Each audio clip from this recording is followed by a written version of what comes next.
Àgbọ̀nyìn àti Olúkóyè wọ́n ṣe kí ni wọ́n bí ọmọ kan kí wọ́n pe orúkọ ọmọ yẹn Olúyọ̀lé yẹn náà nìyí òun wọ́n yà sí ìtàn rẹ̀ òun ni mo fi sọ pé part 2 movie yẹn òun lélẹ́yìí.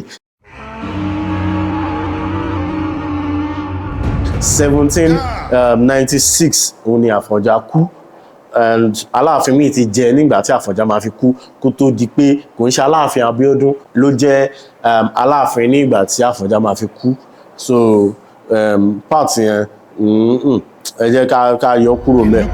kò ní tẹ̀lé gbà. ọ̀dájú ẹ̀sìn wọn bọ́ ṣe ṣe sojú. ẹ jẹ́ ká yọ kúrò mẹ́ pátápátá ẹ jẹ́ ká yọ part yẹn kúrò mẹ́ pàápàá kò ń ṣe ìtàn yẹn ò ń ṣe ìtàn tèmi.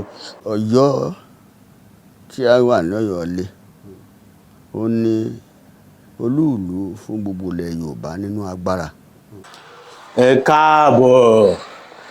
káàbọ̀ gidi sí House of Gaa part 2 mo lè sọ fún yín pé House of Gaa part 2 òun ni mo mú wá fún yín. Tẹ́ bá ti wo movie yẹn ẹ jẹ́ kí n kọ́kọ́ pa àtẹ́wọ́ fún àwọn tó ṣe movie yẹn torí historically mo lè sọ fún yín pé movie tó ti sọ nípa ìtàn Yorùbá gangan àti àṣà bí àwọn Yorùbá ti ṣe ní agbára tó ní ìgbà yẹn. At least mo ti ṣe research mi débì kan tí mo rí pé àwọn tó ń jẹ́ Yorùbá ní ìgbà yẹn wọ́n gbọ́n ju àwa tá à ń jẹ́ Yorùbá ní ìsìn lọ because wọ́n invent so many things tí kò ṣe explain tẹ́ bá dé inú museum Ilé-Ifẹ̀ bí mo yín bá yín sọ̀rọ̀ ẹ̀ tàbí kẹ́ lọ sí museum tó wà ní 23rd floor ní Cocoa House ní Ìbàdàn ibẹ̀ lèmi ti máa ń lọ sinmi mo máa ń sọ̀rọ̀ nípa bẹ̀ dáadáa tí máa ti ṣiṣẹ́ tí mo ti ní ìdìbẹ̀ gan mo yín bá yín sọ̀rọ̀ ibẹ̀ ni máa ń lọ tí màá tún ti rí oríṣiríṣi nǹkan ní eléyìí tí kí lorúkọ ẹ̀ mo wá ní àwọn references kan mo ṣe fídíò kan ní inú oṣù tí a wà yìí tí mo sọ̀rọ̀ nípa Ọ̀yọ́-Ilé pé àwọn Fúlàní ni wọ́n tún ti gbà ṣàkóso Ọ̀yọ́-Ilé inú mi dẹ̀ dùn pé wọ́n sọ ìtàn bí ìtàn Ọ̀yọ́-Ilé dáadáa nínú movie yẹn so tẹ́ bá ti wò ẹ kọ́kọ́ lọ wo movie yẹn kẹ́tẹ̀ tó padà wá wo fídíò yẹn rárá but ẹ mọ̀ tẹ́ bá ti wo movie yẹn ẹ máa mọ̀ pé part 2 movie yẹn òun ní kíni òun lẹ̀ ń wò yìí òun ni mo fẹ́ ṣe lénìí máa sọ oríṣiríṣi nǹkan nípa personal observation mi bẹ́ẹ̀ sì ni àwọn nǹkan tí mo ti kà rí tí mo ti mọ̀ because ìtàn yẹn ò tán sí ibẹ̀ yẹn tó bá yẹ pé ti wo movie yẹn part 2 ìtàn yẹn rèé nínú ìwé yìí òun ni wọ́n pè ní Ìbà Olúyọ̀lé Ìbàdàn. ilé ìtàn fi máa ń pe Ìbàdàn ní ilé Olúyọ̀lé mo ṣe máa ń mú ìtàn yẹn wá fún wa ní ìfù torí àwa lọ sí ọ̀dọ̀ àrólé Olúyọ̀lé tí a mọ̀ sí the current Ìbà. ṣé ò ní sọ fún ọ pé wọ́n fún ẹ níwèé wọ́n dẹ̀ sign fúnra wọn. jọ kí ló kún ẹ̀ ń bẹ̀ ṣé mi ti sọ fún ẹ pé kí wọ́n máa dá sọ̀rọ̀ mi mọ́ fi tiẹ̀ ṣe tiẹ̀ àjẹbẹ́ kó wọlé lọ nísìn. àní o má bínú. kí n má bínú báwo. òun nìyí òun ló wà nínú bí wọ́n ṣe ní English and Yorùbá bẹ́ẹ̀ sì ni tẹ́ bá wò dáadáa àrólé Ìbà Olúyọ̀lé gangan ni wọ́n fún mi ní ìwé fídíò bí wọ́n ti fún mi nìyẹn wọ́n lójú screen yẹn wọ́n kọ to my friend síbẹ̀ mo ṣe interview fún wọn ní nǹkan bí ọdún 2 sí 3 sẹ́yìn.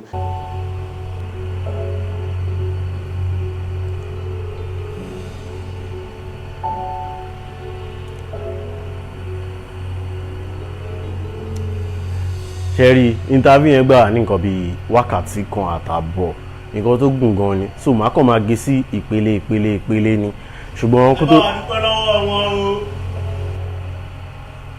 ẹ má bínú jàre. àwọn interview yẹn náà màá try láti fi sínú description box ẹ lè wo yẹn náà after tẹ́ bá wo fídíò yìí so inú mi dùn lọ́pọ̀lọpọ̀ láti sọ fún yín pé part 2 ẹ̀ òun ni mo fẹ́ ṣe yìí family yẹn ṣì wà ẹ jẹ́ kí n sọ character ẹni fún yín ẹni tẹ́ ń wò lójú ìwé ẹni ló wà ní bẹ̀rẹ̀ tó mú òjé ṣòjé náà pé kíní máa kọ orúkọ ẹ̀ sínú ìbìkọ́nù fídíò yìí mo ti gbàgbé orúkọ tó ń pè òun ló mú dání wọ́n kọ bí kíní ṣe jẹ́ bí kíní ṣe jẹ́ bó ṣe lágbára tó wà gbogbo ẹ̀ wà nínú ìwé yìí and mo dẹ̀ lè sọ fún yín pé tẹ́ bá ti wo fíìmù yẹn ẹ máa mọ̀ pé character Femi Adébáyọ̀ nínú movie House of Gaa wọ́n ń pè ní Olúkóyè ó sì ṣe kíni ó fẹ́ ìyàwó nílé tí ń ṣe ọmọọba Abíọ́dún àkọ́kọ́ tí wọ́n ń pè ní Àgbọ̀nyín. Ok, ní ilẹ̀ Yorùbá ọmọọba obìnrin ọmọọba obìnrin àkọ́kọ́ ni wọ́n máa ń pè ní Àgbọ̀nyín. Orúkọ tí wọ́n máa ń pè wọ́n nìyẹn torí wọ́n máa fi ń bọlá fún ẹwà wọn. Ṣùgbọ́n ibẹ̀ yẹn gan kọ́ là ń lọ lénìí torí tẹ́ bá rí ọ̀pọ̀lọpọ̀ ọgbọ́n nípa ìran Yorùbá dáadáa nínú ìwé yìí bí ìtàn náà ṣe lọ torí ìtàn yìí bẹ̀rẹ̀ látòrí Olúkóyè tí ṣe bàbá Olúyọ̀lé. Ṣé mọ̀ pé nínú múvì yẹn Àgbọ̀nyín àti Olúkóyè wọ́n ṣe kí ni wọ́n bí ọmọ kan kí wọ́n pe orúkọ ọmọ yẹn Olúyọ̀lé. Olúyọ̀lé yẹn náà nìyí òun wọ́n yà sí ìtàn rẹ̀. Òun ni mo fi sọ pé part 2 múvì yẹn òun lélẹ́yìí. Tẹ́ bá sì dé Bẹ̀rẹ̀ ní Ìbàdàn Ìrè Olúyọ̀lé òun ló wà ńbẹ̀. Òun náà fi máa ń sọ pé Ìbàdàn nílé Olúyọ̀lé níbi tí wọ́n ti ń fi ẹ̀yin lẹ́mọ̀. So ìtàn yẹn ni ẹ má jẹ́ kí n máa ṣe kínní. In fact bọ́n ṣe ń fi ìkarahun fọ́kọ mu gbogbo ẹ̀ ló wà nínú ìwé yìí tí ẹ lè lọ wò. Ṣùgbọ́n ẹ jẹ́ n fi ìwé sí ẹ̀gbẹ́ kan mo ṣe ń padà bọ̀ lórí ẹ̀ láti sọ wọ́n fún yín because timing wọ́n wrong gan nínú movie yẹn, date wọ́n wrong gidigidi. Ọlọ́run dẹ̀ ṣe wọ́n ṣe kí ni wọ́n kọ date sí ní ìbẹ̀rẹ̀ ní ilé tó ràn mí lọ́wọ́ láti jẹ́ kó mọ̀ pé date wọn ó ṣe kí ni ó wrong because àwọn fámílì Olúyọ̀lé gangan sọ pé láàrin 1740 sí 1750 òun nìkan ṣe kí ni wọ́n bí Olúyọ̀lé. Ẹ jẹ́ ká bẹ̀rẹ̀ kí n bẹ̀rẹ̀ pẹ̀lú kí lorúkọ ẹ̀.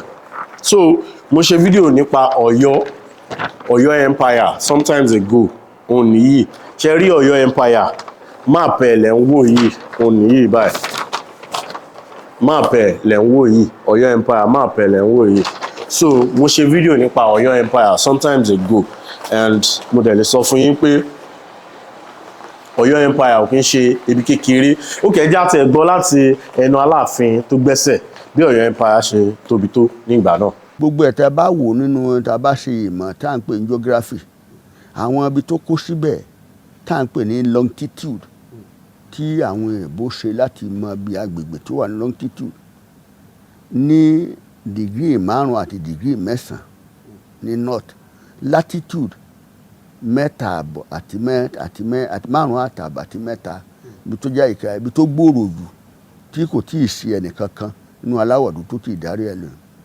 Òun ni ẹ ti gbọ́ yẹn Oyo Empire ó dé Ghana ó dé kíni ó dé Ghana láti ó dé Dahomey. Tẹ́ bá wo fídíò yẹn máa rí kó dárúkọ Dahomey níbẹ̀. Ó dé Dahomey is Benin Republic, is the modern day Benin Republic. Ó dé Togo. Tẹ́ bá yìí dé Togo lè ní ẹ̀yin máa rí ibi tí wọ́n ń pè ní Abẹ́òkúta ní Togo. Tẹ́ bá dẹ̀ dé Ghana ẹ máa rí ibi tí wọ́n ń pè ní the biggest market wọn ní Ghana is called Makola. Ṣé ti yẹn kí ni àtọ̀ Makola àti Mọ́kọ́lá ní ìlú Ìbàdàn. Bẹ́ẹ̀ sì ni Accra mo lè sọ fún yín pé Arárọ̀mí ní orúkọ tí Accra ń jẹ́ part kan ní Accra. Arárọ̀mí ló ń jẹ́ kó tó bẹ̀rẹ̀ sí pé ní Accra Center. Ilé òun ṣe àròsọ bó ṣe rí gangan ní nǹkan tí mo sọ fún yẹn. Mo dẹ̀ lè sọ fún yín pé Yorùbá ló dominate Accra ní ìgbà yẹn. Mo ti gbàgbé orúkọ tribe wọn mú yín bá yín sọ̀rọ̀ ọ̀rọ̀ fídíò yìí gangan ló ṣe kókó ló ṣe pàtàkì sí mi. Fídíò yìí máa gùn gan ṣùgbọ́n mo mọ̀ pé a máa kọ́ ẹ̀kọ́ bí ó ti ṣe ń lọ lẹ́ẹ̀kọ̀ọ̀kan. Mo ṣe fídíò mo ti ṣe so many videos nípa ibi báyìí táwọn èèyàn ń bi mí pé ibo l'Ọ̀yọ́lé wà. Ọ̀yọ́lé ṣì wà ṣùgbọ́n àwọn Fúlàní ni wọ́n ṣe kíni àwọn náà ni wọ́n lé wọn kúrò níbẹ̀ ní ìgbà náà. Ó dọ̀ Empire tẹ́ bá wo máàpù ọ̀mì ẹ máa rí pé 18th century ni máàpù yìí kò ń ṣe máàpù fabricated map. 18th century ni mo sì ní other maps níbẹ̀ yẹn náà. So ẹ jẹ́ ká padà sórí movie yẹn. Kí ni àwọn nǹkan tí mo fẹ́ràn nípa movie yìí? Mo fẹ́ràn movie láti òkè láti ìbẹ̀rẹ̀ títí dé ìparí mi fẹ́ràn ẹ̀. But nǹkan tí mo kàn fẹ́ kí àwọn tó ń ṣerú àwọn movie báyìí mọ̀ ni pé ní ọdún 10 sí 12 sísìn àwọn èèyàn máa bẹ̀rẹ̀ sí ní ṣe kíni ó máa bẹ̀rẹ̀ sí ní ṣe reference láti fi kọ ìtàn. Nǹkan tó bá dẹ̀ rí inú movie yẹn náà máa believe. So torí ẹ̀ náà ni irú àwa náà fi ní ìdájí ṣerú àwọn fídíò yìí. Kò ń ṣe pé láti fi bu ẹnu ẹ̀tẹ́ lu iṣẹ́ ọwọ́ yín rárá ṣùgbọ́n láti fi ṣe correction so that àwọn tó bá ń lo irú movie fún reference tọ́dẹ̀ ríru fídíò yìí wọ́n á lè mọ ibi tí òótọ́ ọ̀rọ̀ wà síbi tí kò sí òótọ́ ọ̀rọ̀. Reason tí mo fi fẹ́ ṣe fídíò yìí nìyẹn. Number one, ọmọọba àná which is Alaafin Adéyẹmí kẹta ó kọ nǹkan kan nígbà tí mo post movie yìí. Ó sọ pé kò sí nǹkan tó ń jẹ́ aṣípa ní ìgbà náà. In fact title yẹn ò kí ń ṣe title ní ìgbà yẹn because èmi náà ṣe research mi mo dẹ̀ ṣe kíni mo bá bẹ́ẹ̀. So title yẹn ò kí ń ṣe title, aṣípa ò kí ń ṣe title ní kò ń ṣe title láàrin àwọn Oyo Mesi ní 17th century 16th 17th century 16th 17th 18th century tí wọ́n ṣe movie yẹn kò ń ṣe title. That is nǹkan alákọ̀ọ́kọ́. Sorry mo kọ àwọn nǹkan tí mo ṣe sílẹ̀ so máa wò máa fi máa rántí àwọn nǹkan tí mo kọ sílẹ̀ láti fi sọ̀rọ̀ ẹ̀. Gbogbo nǹkan pa movie yẹn ló dáa tí mo fẹ́ kẹ́ lọ wò ṣùgbọ́n ìparí ẹ̀ mi ò fẹ́ràn ìparí ẹ̀. Ok tí máa fẹ́ sọ̀rọ̀ nípa movie gangan nǹkan alákọ̀ọ́kọ́ tí mi ò fẹ́ràn nípa movie náà ó ní pé wọn ò gbìyànjú tó láti sọ Yorùbá Ọ̀yọ́ ọ̀gbà náà.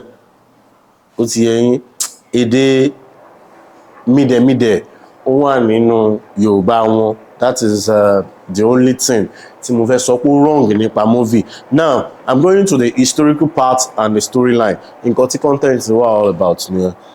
Nǹkan tí mi fẹ́ràn bó ti ṣe parí movie náà torí ní ìgbà yẹn like gẹ́gẹ́ bí mo ṣe sọ 1774 ni Àfọ̀njá kú bẹ́ẹ̀ sì ni ní 1774 kò sẹ́ni kankan tó gbéná wojú ẹkùn.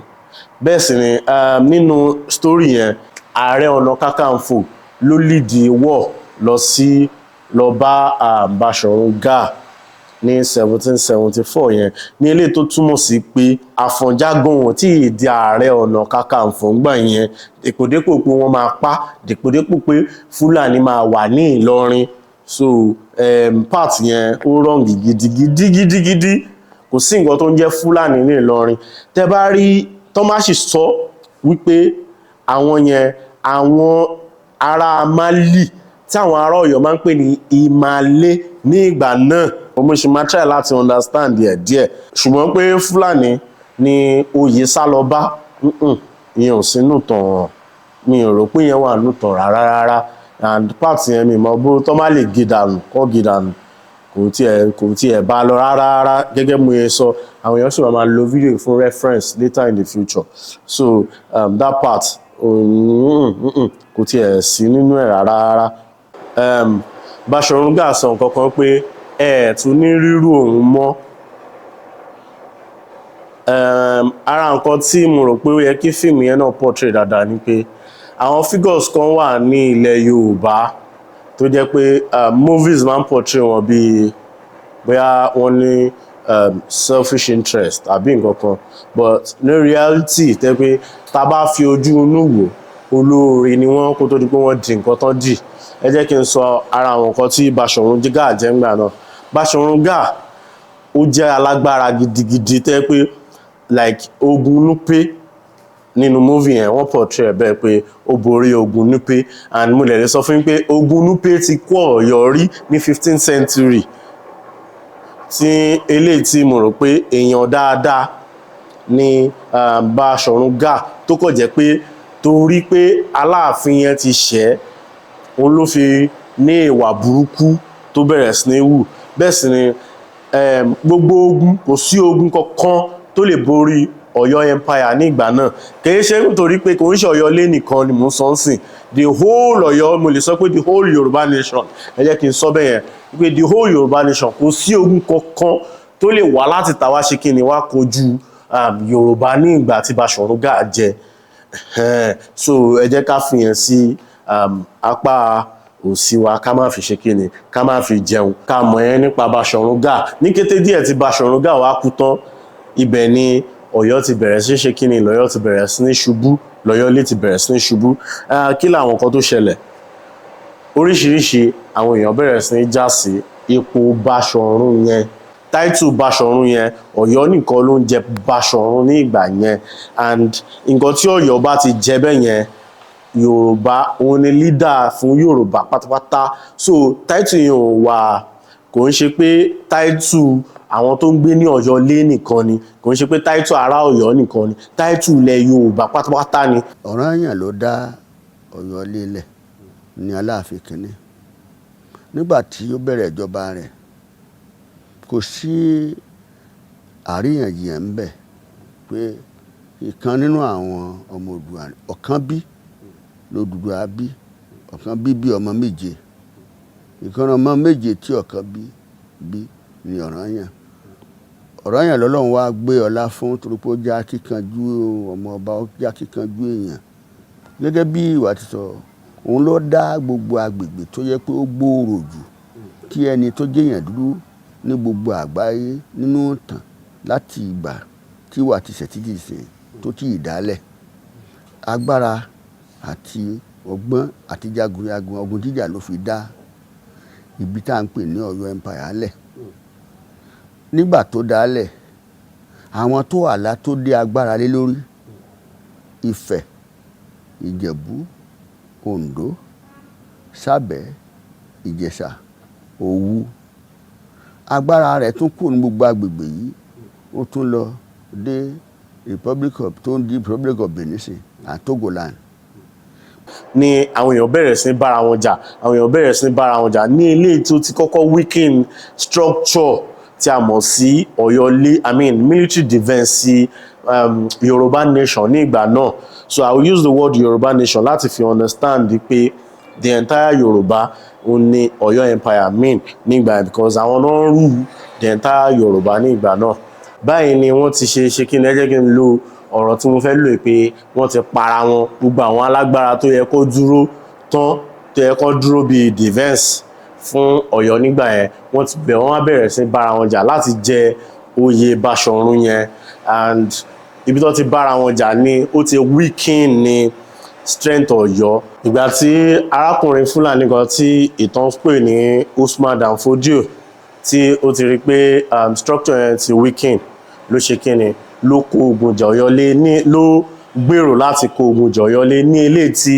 ọ̀pọ̀lọpọ̀ èèyàn sá kúrò pátápátá ní Ọ̀yọ́-Ilé by then kó tó wá di pé Alaafin Àtìbà wá kó wọn lọ sí present location tí wọ́n wà ń sìn. I don't want to dive into the history nínú fídíò yìí because this is all about the movie. I understand so I don't really want to dive into the history ọ̀rọ̀ ọjọ́ mi ni ọ̀rọ̀ ìtàn yẹn but mo kàn fẹ́ sọ fún yín pé that story ó wà very important sí ilẹ̀ Yorùbá and ẹ jẹ́ kí n pè ní ó wà very important sí the world Yorùbá nation ó wọ́n ṣe pàtàkì sí and tabalẹ̀ fẹ́ mọ nǹkan tó ṣẹlẹ̀ after ìgbà yẹn nǹkan tó ṣẹlẹ̀ inú ìwé ló wà bí Ìbàdàn ṣe dìde and other things ní 1829 òun ni inú ìwé ló wà kó tó di pé after 1829 Ọ̀yọ́-Ilé ṣẹ̀wá collapse àwọn Fúlàní ṣẹ̀wá ṣìkìní wọ́n ṣẹ̀wá gbàjọba ọmọ ẹ̀yìn Olúyọ̀lé after ìgbà tí ó kúrò ní kí lorúkọ ẹ̀ ó lọ kọ́ àgbẹ̀dẹ ó lọ kọ́ iṣẹ́ àgbẹ̀dẹ ẹ̀dẹ̀ mọ̀ pé iṣẹ́ àgbẹ̀dẹ is one of the hardest job kí dẹ̀ ni iṣẹ́ àgbẹ̀dẹ tó kọ́ kí ló máa fi ń ṣe ń tiẹ̀ òun máa ń fi àgbẹ̀dẹ tiẹ̀ ṣe weapon fún àwọn jagunjagun ní ìgbà náà ni so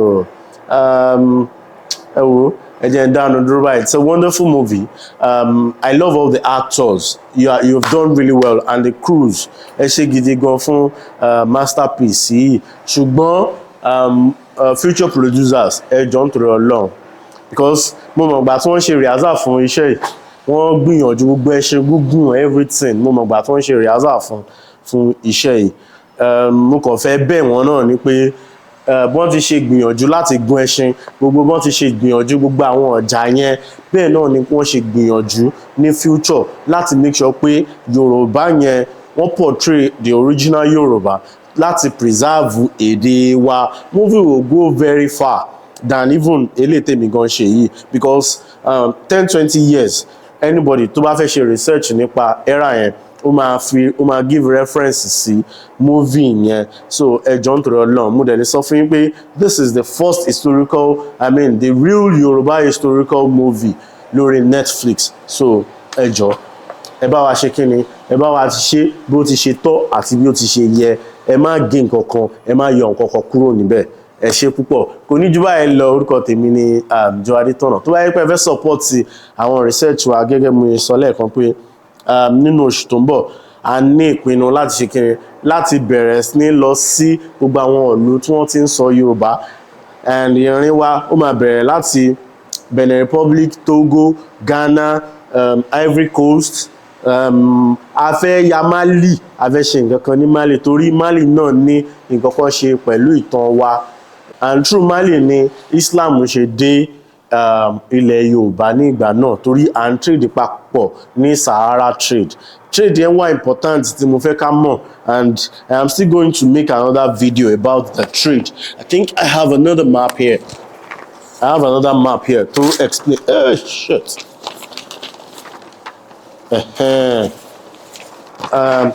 Map mi tó wà níbí eléyìí ó explain trade yẹn dáadáa fún mi. So mo ní another map, and apart from that ìwé yìí náà,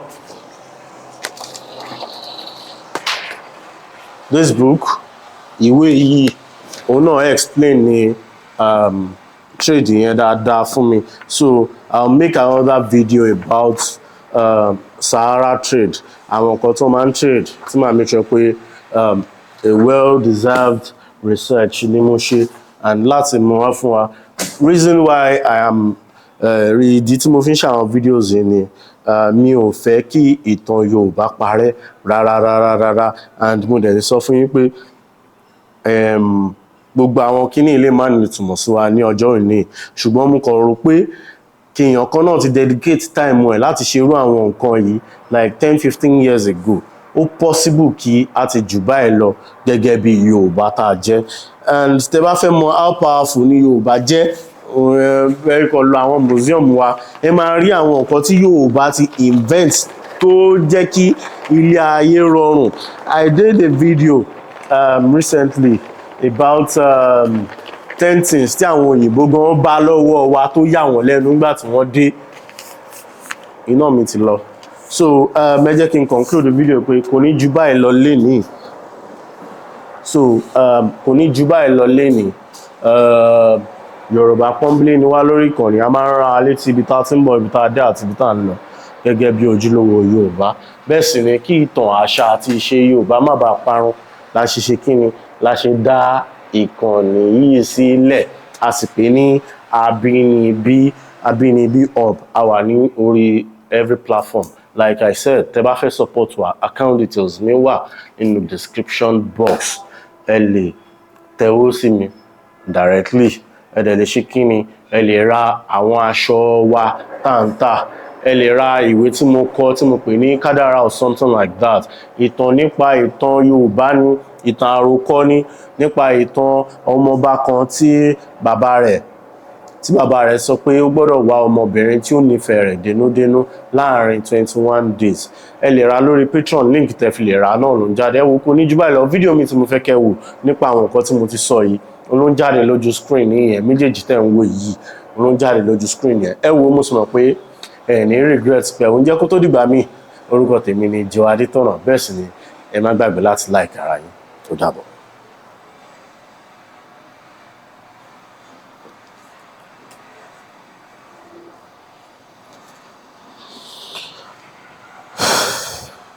Ẹ click ẹ̀ now, káì now, ẹ ṣé.